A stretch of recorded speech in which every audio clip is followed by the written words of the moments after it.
Obrigado, irmãos, pela oportunidade. Eu acredito que um pouco do que eu vou trazer aqui vem na sequência do que a gente tem refletido no dia de hoje. Eu não acompanhei todos os encontros, mas vi ali no chat, no WhatsApp, os resumos, né? Então, me parece que é possível a gente fazer uma conexão com o que Deus tem tratado até aqui, né? E se eu tivesse que dar um tema, né, um título para essa reflexão, eu chamaria de O Deus que Faz Perguntas. E peguei 3 exemplos do agora nomeado mais recentemente, pelo menos para nós, né, do Primeiro Testamento e 3 exemplos do Segundo Testamento, né? O contexto aqui quer dizer, claro, que Deus faz perguntas que ele ambiciona algo mais do que a resposta da própria pergunta em si, né? Então, quando Deus faz uma pergunta, ele está trazendo muito mais coisas em relação a isso. Quando, por exemplo, ele pergunta para Adão, onde estás? Claro que Deus sabia onde ele estava, mas na verdade ele está perguntando, onde está aquele Adão que eu formei, que não é mais agora o mesmo Adão depois do pecado, né? Quando o anjo, representando o próprio Deus ali na luta com Jacó, pergunta para Jacó, como te chamas? Claro que ele sabia que ele se chamava Jacó, mas na verdade a intenção era renomeá-lo com algo muito relevante que passaria a ser chamado de Israel. Quando Deus pergunta para Isaías, né, Isaías 6:8, a quem enviarei? Já tinha toda aquela cena dramática do anjo com a tenaz que tocava nos seus lábios. É meio que uma pergunta do tipo, Isaías, não me decepcione na resposta, né? Depois de tudo isso que eu fiz, né? Envia-me a mim, né? É a resposta que ele dá. Só para referência, aí Adão é Gênesis 3:9, Jacó é Gênesis 32:28 e Isaías 6:8. No Novo Testamento, com Jesus, não é diferente, até porque Jesus é o próprio Deus, né? Ele dá sequência nesse modelo de fazer perguntas, que me parece que é algo pertinente ao caráter de Deus, ao jeito de Deus, né? Então, é muito interessante em Lucas 18:41, quando ele pergunta para o cego de Jericó, né?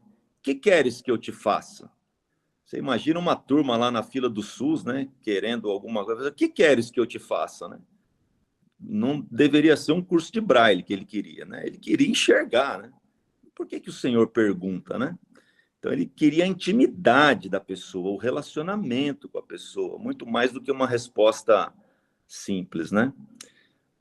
Me lembrei também do Padre Léo aqui em uma das suas pregações aí no YouTube, quando Jesus diz aos seus algozes ali, né, saindo do Getsêmani, a quem procurais? Né? Parece brincadeira, né? Jesus.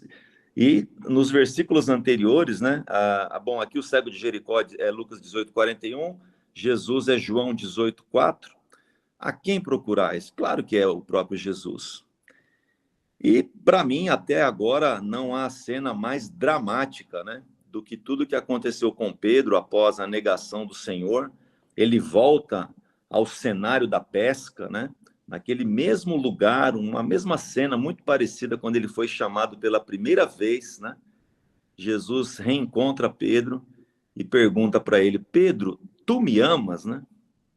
Gente, que pergunta dramática, né? Para o que ele tinha acabado de viver, né?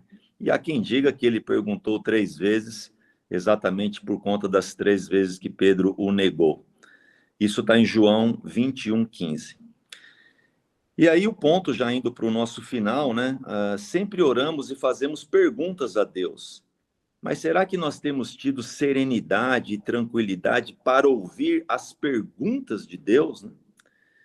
E que perguntas poderiam ser essas, né? Talvez coisas simples, mas que de fato vêm, como essas outras perguntas simples, carregadas de reflexões, né? Talvez Deus nos diga numa segunda de manhã, né, quando você se prepara para ir para o trabalho, né? Nossa, que roupa bonita! Por que você escolheu usá-la hoje?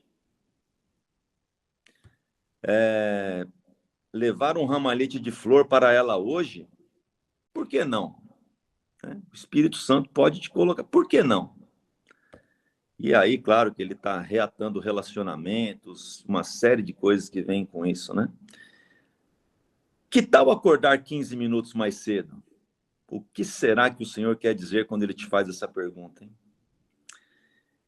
E se você declarasse ao seu irmão o quanto ele significaria para você? Por que não declarar ao seu irmão o quanto ele é importante para você? Quando essas perguntas lhe vierem, esteja atento ao que realmente Deus quer de você. Uma pergunta vinda pelo Espírito Santo pode estar carregada de uma mensagem muito maior.